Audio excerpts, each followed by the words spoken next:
तो मुगल काल में कहाँ तक पढ़ चुके हैं हम?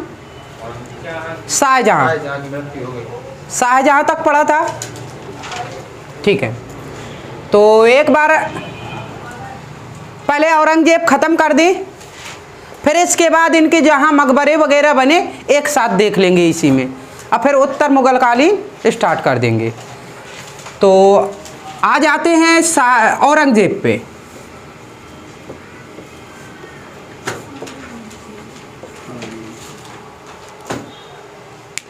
बताइए औरंगजेब गद्दी पर कब बैठा? शाहजहां का कार्यकाल कब तक रहा?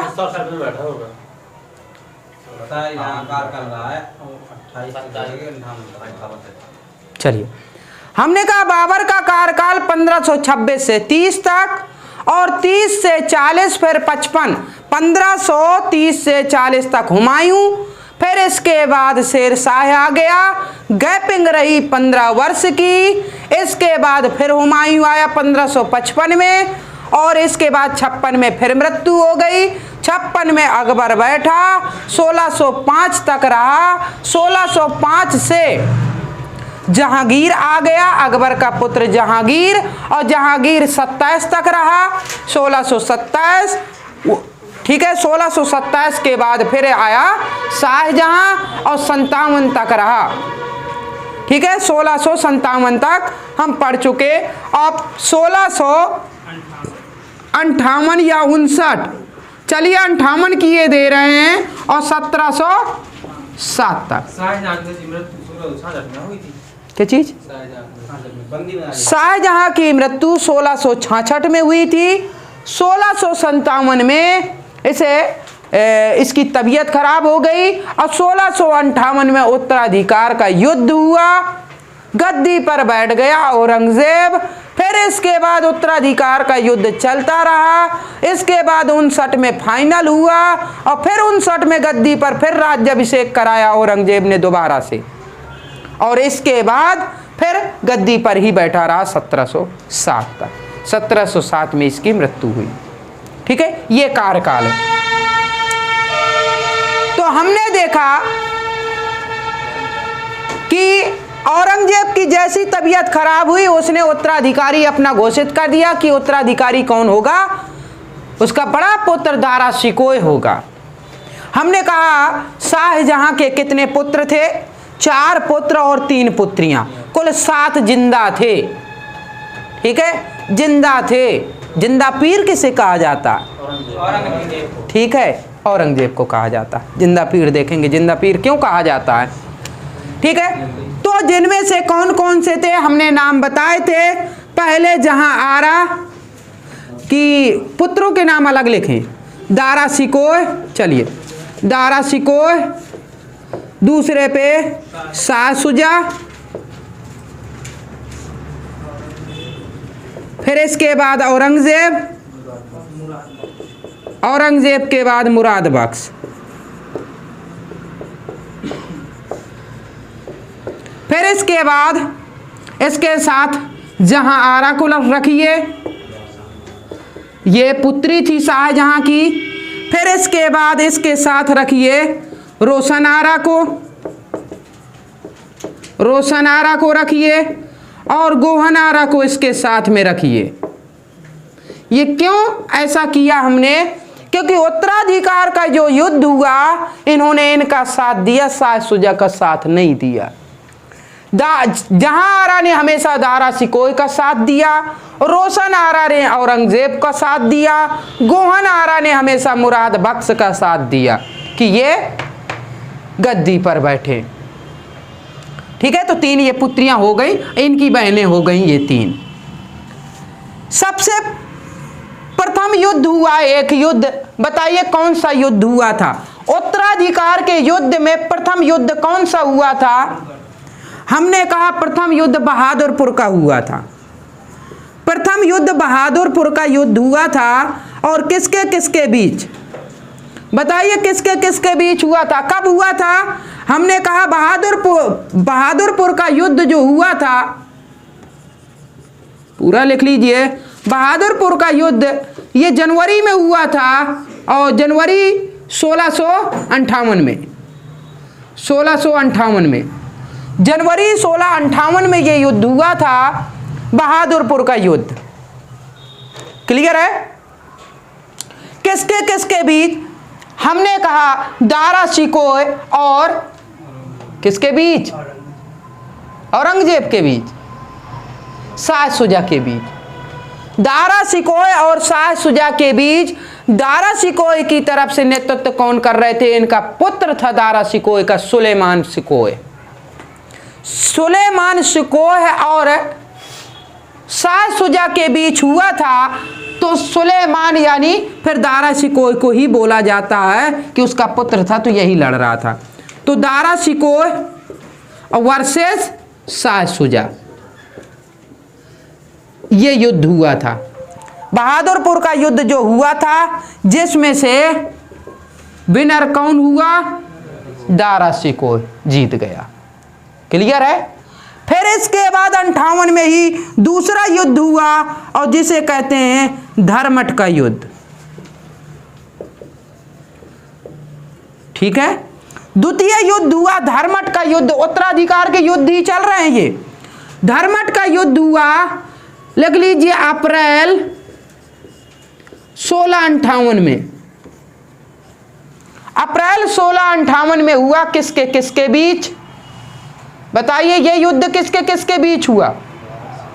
हमने कहा दारा शिकोह, दारा वर्सेस औरंगजेब।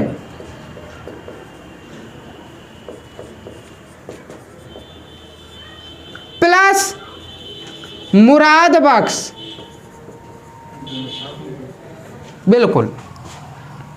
तो ये युद्ध हुआ था, दारा और औरंगजेब, मुराद बख्श दोनों मिलकर लड़े थे, जिसमें औरंगजेब की जीत हुई थी। क्लियर है? दारा हार गया था। ठीक है, सही का निशान लगा रहे हैं, इसका मतलब ये विजित किया इन्होंने ये युद्ध। ठीक, इन युद्धों में साथ जो दे रहे थे तो आप समझ ही रहे होंगे। जहां आरा हमेशा दारा शिकोह का साथ दिया, रोशन आरा ने हमेशा औरंगजेब के साथ रही, और गोवन आरा हमेशा मुराद बख्श के साथ रही। औरंगजेब मुराद बख्श मिलके लड़े थे दारा से। ये धर्मट का युद्ध था, अप्रैल 1658 में हुआ था। इसके बाद एक तीसरा युद्ध होता है, उत्तराधिकार का युद्ध, और जिसे कहते हैं सबसे निर्णायक युद्ध कहा जाता है, और वो तीसरा युद्ध है सामूगढ़ का युद्ध। सामूगढ़ का युद्ध। ठीक है? और सामूगढ़ का युद्ध कब हुआ? तो लिख लीजिए, मई 1658 में। मई 1658 में, मई में हुआ था 1658 में। किसके किसके बीच? तो हमने कहा दारा वर्सेस औरंगजेब के बीच, और इसे कहते हैं निर्णायक युद्ध। उत्तराधिकार के युद्ध में सबसे निर्णायक युद्ध जो हुआ वो ये वाला हुआ, सामूगढ़ का युद्ध, मई 1658 में, और इसमें औरंगजेब जीता, दोबारा से दारा हार गया। इसके बाद एक और युद्ध होता है, तो चौथा युद्ध लिख लीजिए, देवराय का। देवराय का युद्ध, और ये कब हुआ? ये अप्रैल 1659 में हुआ। अप्रैल 1659 में हुआ था, लिख लीजिए। और ये अंतिम युद्ध माना जाता है कि देवराय का युद्ध हुआ अप्रैल 1659 में। ये 4 युद्ध हुए, फेमस युद्ध हैं उत्तराधिकार के युद्ध में। ठीक है? देवराय का युद्ध, और ये किसके किसके बीच हुआ? दारा और औरंगजेब के बीच। ठीक है? ये फाइनल। और इसी युद्ध में ये कह दिया गया, इसके ऊपर इल्जाम लगाया गया कि ये धर्म के नाम पर, कह सकते हैं, धब्बा है, इस्लाम के विरोधी माना गया। औरंगजेब ने घोषणा कर दी कि ये इस्लाम के विरोधी हैं, और इनको क्या कर दिया? इनका सर कलम कर दिया। ठीक है? हाँ, दारा शिकोह का सर कलम कर दिया। अगर नहीं सर कलम करेंगे तो बार बार ऐसे युद्ध लड़ना पड़ेगा। औरंगजेब ने फाइनल कर दिया इस देवराय के युद्ध के बाद। ठीक है? सीधे निपटा ही दिया दारा को। दारा एक बहुत ही विद्वान, पूरे मुगल काल में सबसे विद्वान व्यक्ति अगर था ना, तो वो दारा शिकोह था। ठीक है? तो इस प्रकार से चारों के चारों युद्ध हो गए। पहला बहादुरपुर का युद्ध, दूसरा हुआ फिर धर्मठ का युद्ध, तीसरा हुआ सामूगढ़ का युद्ध, चौथा हुआ देवराय का युद्ध। सामूगढ़ का युद्ध निर्णायक युद्ध माना जाता है। ठीक है, सामूगढ़ का युद्ध ही निर्णायक युद्ध है और इसके बाद ये अंतिम युद्ध माना जाता उत्तराधिकार के युद्ध में। युद्ध को जीतने के बाद औरंगजेब ने क्या किया, अपने पिता, क्या नाम था पिता का, शाहजहां, शाहजहां को बंदी बना लिया। पुत्रों को तो मार ही दिया और शाहजहां को बंदी बना के कहां रखा, आगरा के लाल किले में एक इमारत थी जिसे कहते हैं मुसम्मन बुर्ज।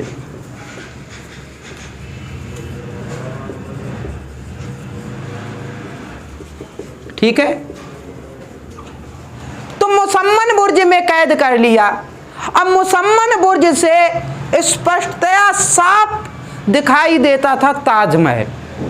मुसम्मन बुर्ज जो बनाया गया था ये इसलिए बनाया गया था कि वहां पर जो युद्ध हुआ करता था, पशुओं का युद्ध, तो मुसम्मन बुर्ज से खड़े होकर औरतें देखा करती थी, महिलाएं जो भी हैं वो पशुओं का युद्ध वहां से मुसम्मन बुर्ज से देखा करती थी।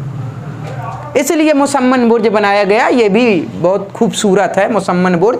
तो वहां से ये देखा करती थी औरतें, जो भी राजसी औरतें होती थी वो वहीं से देखा करती थी युद्ध को।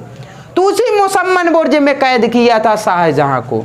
शाहजहां की फिर मृत्यु हो गई कब, 1666 में। जब 1666 में मृत्यु हो गई तो इनका भी एक मकबरा बना दिया गया।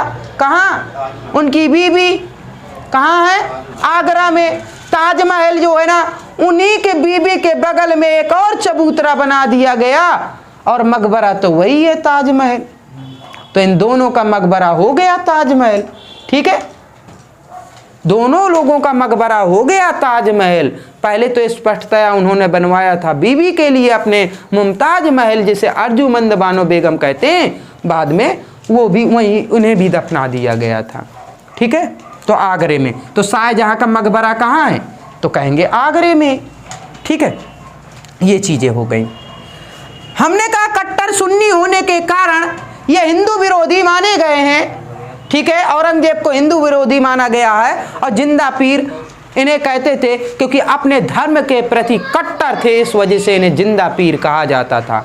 ये कुरान की आयातें, चाहे शरीयत हो और चाहे हदीस हो, ये पढ़ते थे और इनकी जो अच्छी अच्छी चीज़ें होती थी वो लिखते थे और लिख कर टोपी सिलकर उसी में लिख दिया करते थे और टोपी सीकर क्या करते थे, उन्हें बेचते थे और जो रुपए कमाने में आते थे, पैसे मिलते थे, उसी से अपना गुजारा बसर करते थे, गुजर बसर करते थे। इस वजह से इन्हें क्या बोलते हैं, जिंदा पीर बोलते हैं। ठीक है, जिंदा पीर समझ रहे हैं ना, जिंदा पीर। पीर मतलब क्या होते हैं, पीर क्या होते हैं, हाँ बिल्कुल है, ये एक तरीके से गुरु होते हैं, भगवान होते हैं। ठीक है, ये पीर भगवान होते हैं इस धर्म के, एक तरीके से ऐसे ही हैं। तो ये इन्हें जिंदा पीर कहा गया, अच्छा माना गया। ठीक है, औरंगजेब को अच्छा माना गया। वैसे हिंदुओं के प्रति उदार नीति अपनाई थी बाबर ने, अब बाबर के बाद हुमायूं ने, बाबर के बाद हुमायूं ने ये उदार नीति थी हिंदुओं के प्रति। और सबसे ज़्यादा फिर इसका असर देखने को मिला अकबर के काल में। अकबर के कार्यकाल में सबसे ज़्यादा, ठीक है, ये चीज़ें देखने को मिली। अकबर के बाद फिर कुछ रुख मोड़ा है तो जहांगीर ने, हिंदू के विरोधी, और जहांगीर के बाद शाहजहां ने थोड़ा सा ज़्यादा, और वो असर दिखाई दिया औरंगजेब के कार्यकाल में। ये पूर्णतया एक कट्टर हो गए, कट्टर मुसलमान यानी कट्टर सुन्नी, और इस वजह से हिंदू विरोधी ही थे। इन्होंने क्या किया, बहुत से मंदिरों को तोड़ा। ठीक है, बहुत से मंदिरों को तोड़ा है इन्होंने, तोड़वाया गया। और मस्जिदों का निर्माण, कहा जाता है इन्हें दिलचस्पी नहीं थी संगीत वगैरह में, और इस पे स्थापत्य कला में ज़्यादा कुछ खास नहीं था। और ये अंतिम शासक था, यहीं से स्थापत्य कला का लगभग अंत सा माना गया, पतन होता चला गया। ठीक है, औरंगजेब के कार्यकाल थे। लेकिन ऐसा नहीं कि औरंगजेब ने कुछ किया नहीं है, औरंगजेब ने भी किया है। इसके फेमस हैं, हमने कहा फेमस क्या क्या है इसके, तो देख लीजिए। अच्छा ये बताइए इन्होंने क्या बनवाया सबसे फेमस? बीबी का मकबरा। क्या पता है? बीबी का मकबरा। अब बीबी का मकबरा कहाँ है? औरंगाबाद। औरंगाबाद कहाँ है? महाराष्ट्र में। तो औरंगाबाद में इन्होंने बीबी का मकबरा बनवाया। अब बीबी का मकबरा किसका था? राबिया उद दौरानी।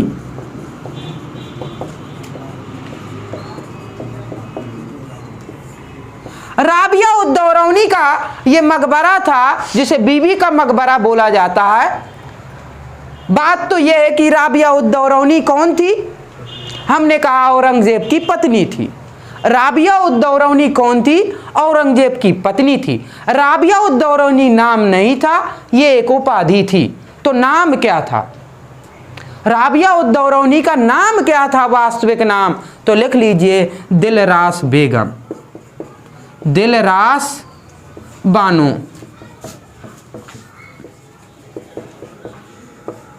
क्लियर? दिलरास बानो बेगम को उपाधि दी गई राबिया उद दौरानी की, और राबिया उद दौरानी का ही मकबरा जो है उसी को कहते हैं बीबी का मकबरा। और इन्होंने औरंगजेब ने ही भी अपने पिता की भांति एक ताजमहल के तरीके से ही खूबसूरत बनवाया, लेकिन उतना खूबसूरत न होने की वजह से इसे द्वितीय ताजमहल कहा जाता है। ठीक है, इसको द्वितीय ताजमहल कहा जाता है।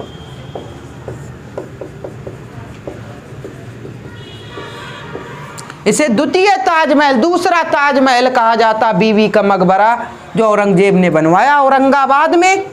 और इसको कहते हैं ताजमहल का फूहड़ नकल। इसी को कहते हैं ताजमहल का फूहड़ नकल, ताजमहल की फूहड़ नकल। मतलब औरंगजेब ने नकल तो किया, ताजमहल जैसे ही बनवाया, लेकिन इसे फूहड़ नकल कहा जाता। नकल तो चल जाता लेकिन फूहड़ अलग से लगा दिया गया, फूहड़ नकल, यानी उतना सही नहीं है। एक इमारत है जो अकबर का कहाँ है मकबरा? अकबर का मकबरा सिकंदरा कहाँ पड़ता है? आगरा में पड़ता है। आगरा में सिकंदरा पे अकबर का मकबरा बनवाया गया, और वो मकबरा जो बनाया गया ना, ऊपर गुंबद नहीं है।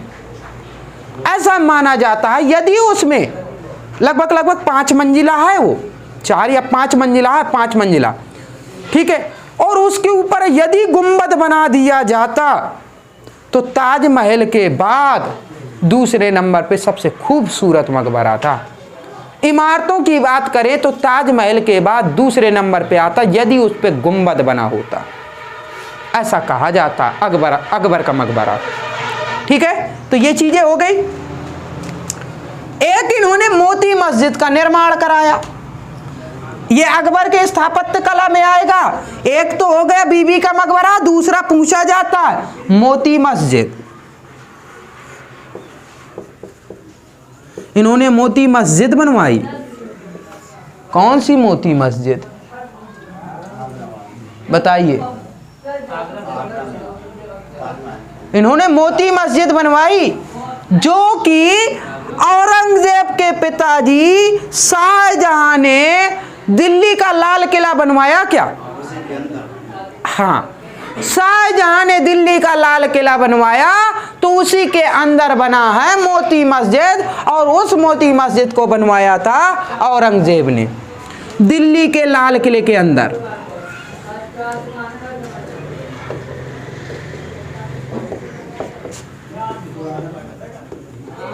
क्लियर है?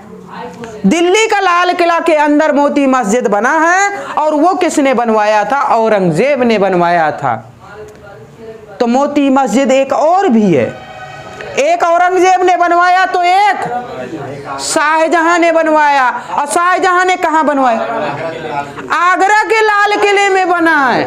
ठीक है, दो है लाल किले, एक दिल्ली का लाल किला, एक आगरे का लाल किला। दिल्ली का लाल किला शाहजहां, तो आगरे का लाल किला अकबर ने बनवाया। तो जो आगरे का लाल किला अकबर ने बनवाया, आ से आगरा, आ से अकबर, आगरे का लाल किला अकबर ने बनवाया, उसके अंदर जो मोती मस्जिद है वो शाहजहां ने बनवाई। ये याद रखिए, गलती ना करिए। जो दिल्ली का मोती मस्जिद है वो औरंगजेब ने, और आगरे का मोती मस्जिद आप लिख लीजिए, आगरे का मोती मस्जिद, आगरे का मोती मस्जिद शाहजहां ने। और ये खूबसूरत माना जाता है आगरे का मोती मस्जिद जो शाहजहां ने बनवाया, क्योंकि इसमें ऐसा माना जाता है उस समय इन्होंने लगभग कितने रुपए इन्वेस्ट किए थे? लगभग 30 लाख के समथिंग इन्वेस्ट किए थे। ठीक है, काफ़ी होता 30 लाख, उस जमाने की बात है। ठीक है, और आज अगर मिल जाए तो काफ़ी होता है 30 लाख।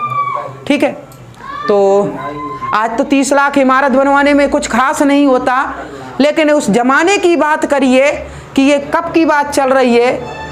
ठीक है, 1633, 1658, ठीक है, 1633 के समथिंग बनवाया था शाहजहां ने। तो उस समय बात करिए, अब तो 2000 क्या है 22 चल रहा है। ठीक, तो इतनी कीमत बहुत होती है। तो ये चीजें हो गई। औरंगजेब, ठीक है, इतना काफी है, यहीं से क्वेश्चन बन जाते हैं। एक बार आ जाते हैं सभी के टॉम कहां कहां पर हैं, मकबरा, यहां से क्वेश्चन पूछ लिए जाते हैं, तो वो देख ले थोड़ा सा एक नजर में। मृत्यु, चलिए बताते हैं अभी। ठीक है, रुकिए। औरंगजेब ने एक सिखों के एक गुरु थे तेग बहादुर को क्या किया? फांसी नहीं, तलवार से काट दिया था। ठीक है, सिखों के 9वें गुरु लिख लीजिए,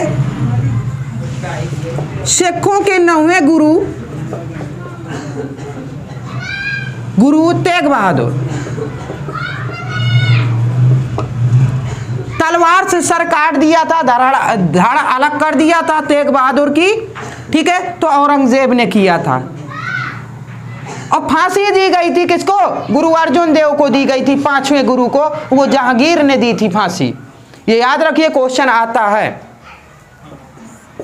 एक और चीज, हिंदू विरोधी कार्यों में औरंगजेब ने क्या किया था? 1679 में, ये भी लिख लीजिए, 1679 में जजिया कर पुनः स्टार्ट कर दिया। गैर मुसलमानों पर जजिया कर स्टार्ट किया था 1679 में। अकबर ने जो बंद किया था 1564 में जजिया कर, वही औरंगजेब ने 1679 में फिर से जजिया कर लागू कर दिया। ये एग्जाम में पूछा जाता है, लागू कर दिया। औरंगजेब ने कुछ अच्छे भी कार्य किए, इन्होंने काफी विविध कर वगैरह माफ किए। इन्होंने ये भी कहा कि होली दीपावली कुछ नहीं मनाया जाएगा, होली दीपावली कुछ नहीं, कोई नहीं मनाएगा।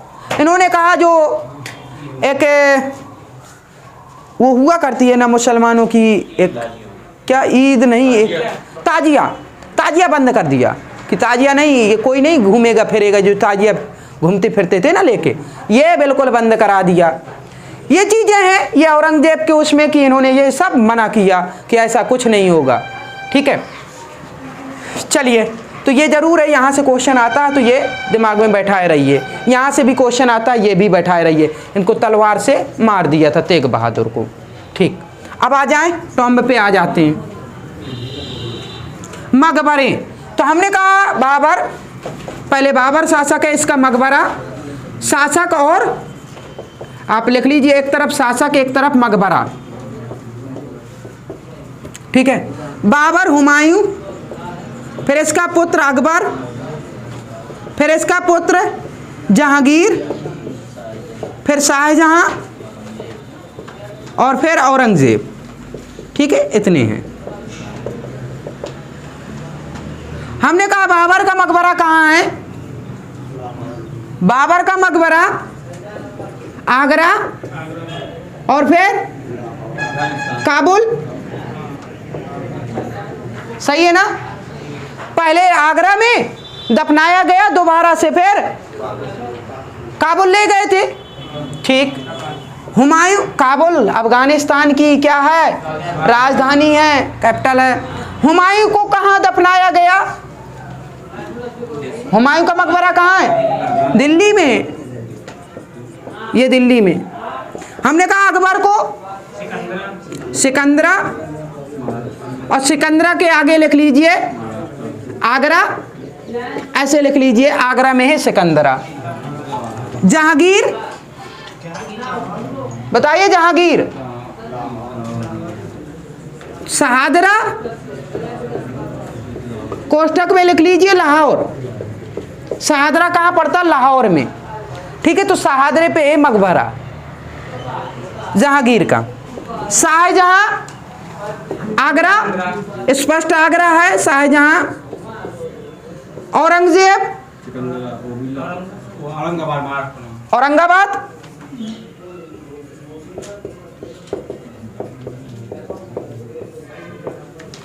ठीक है, तो इस प्रकार से इनके मकबरे हो गए। बाबर आगरा, आगरा के बाद काबुल, तो 2 बार इन्हें दफनाया गया। एक क्वेश्चन ये भी आ सकता है कि 2 बार किसे दफनाया गया? आगरे से किसको मकबरा, फिर काबुल में दफनाया गया किसको? तो ये बाबर का है। और एक क्वेश्चन ये पूछता है कि वो कौन से शासक हैं? उन 2 शासकों के नाम बताइए जो भारत से बाहर मकबरे हैं जिनके। तो एक बाबर का हो गया और जहांगीर का। 2 शासक ऐसे हैं मुगल काल में जिनके मकबरे कहाँ हैं? विदेश में हैं। ठीक है, भारत में नहीं है।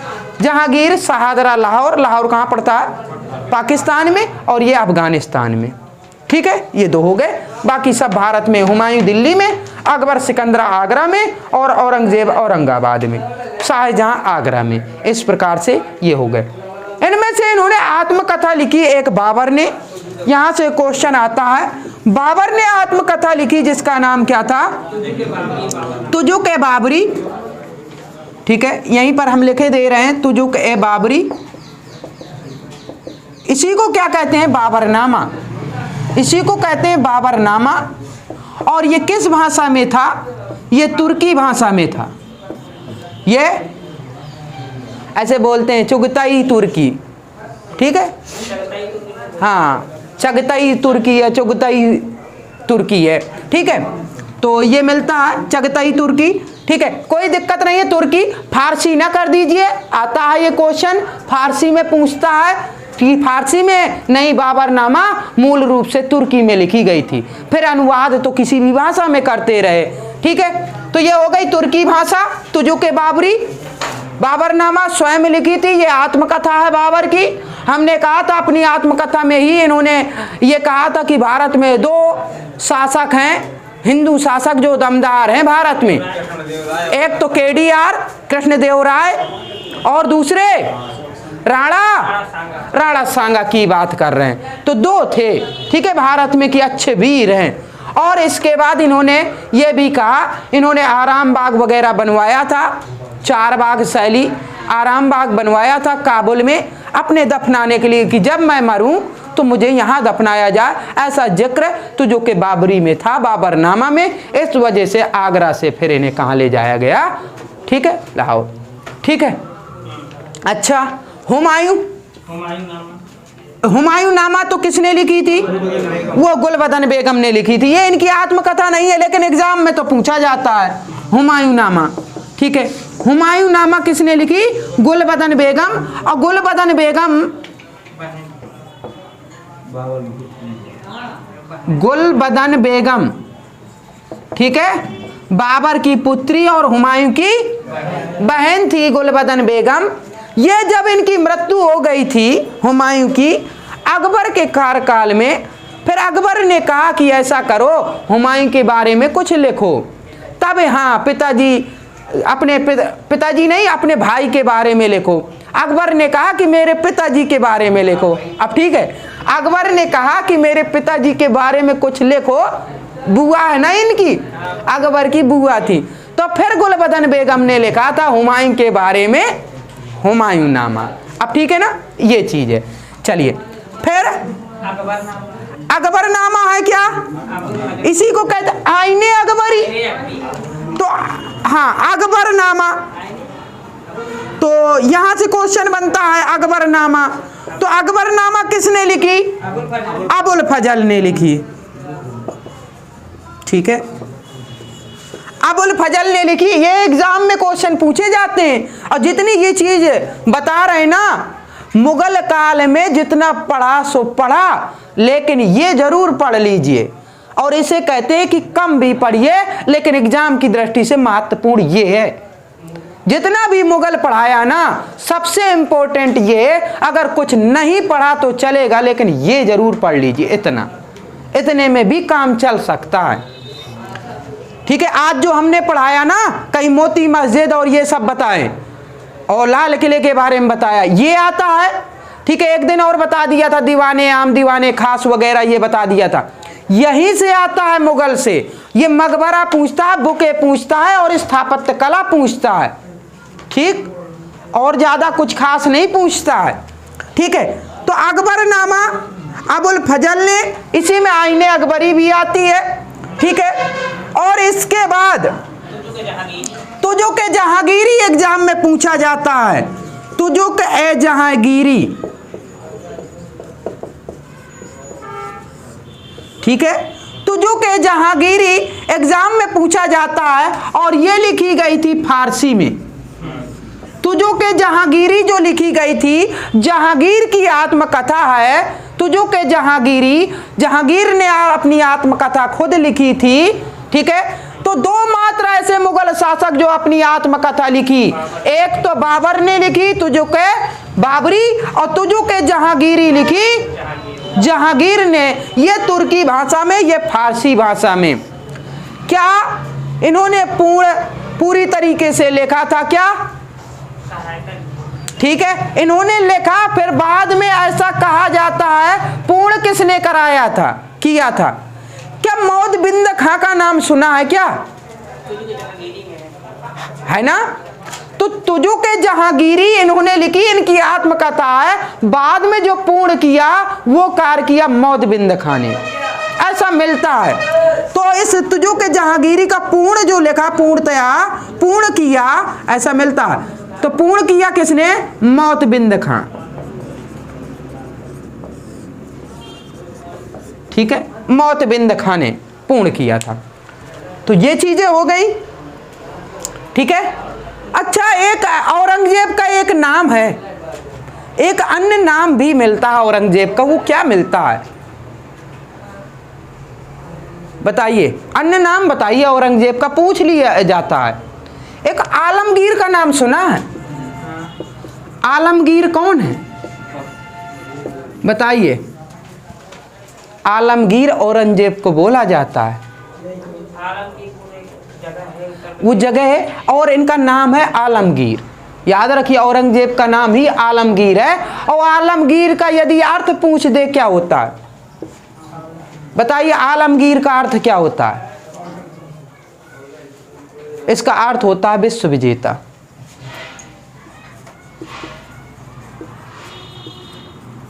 होता है कि नहीं? अगर पढ़ा हो तो कभी, विजेता होता है, विश्व विजेता। आलमगीर का मतलब विश्व विजेता, ये चीज है। ठीक है, औरंगजेब को ऐसा माना जाता है कि कट्टर विरोधी तो थे हिंदुओं के, लेकिन सबसे ज्यादा मनसबदार, हिंदू मनसबदार औरंगजेब के समय ही थे। मतलब बड़े पदों पर जो सबसे ज्यादा हिंदू थे, इन्हीं के कार्यकाल में, औरंगजेब के कार्यकाल में। ठीक है, तो ये चीज भी है। क्या चीज? अकबर के कार्यकाल में हिंदू विरोधी नहीं थे, वो उदार थे बहुत ज्यादा, लेकिन अच्छे पदों पर नहीं थे कि ज्यादा से ज्यादा हूं। जैसे आपके बीरबल हो गए, तानसेन हो गए, ये हिंदू थे। तानसेन ने बाद में मुस्लिम धर्म अपना लिया। लेकिन बीरबल ने फिर एक उन्होंने स्टार्ट किया था कौन सा धर्म, दीन इलाही अपनाने वाले पहले व्यक्ति हुए थे, एकमात्र हिंदू बीरबल।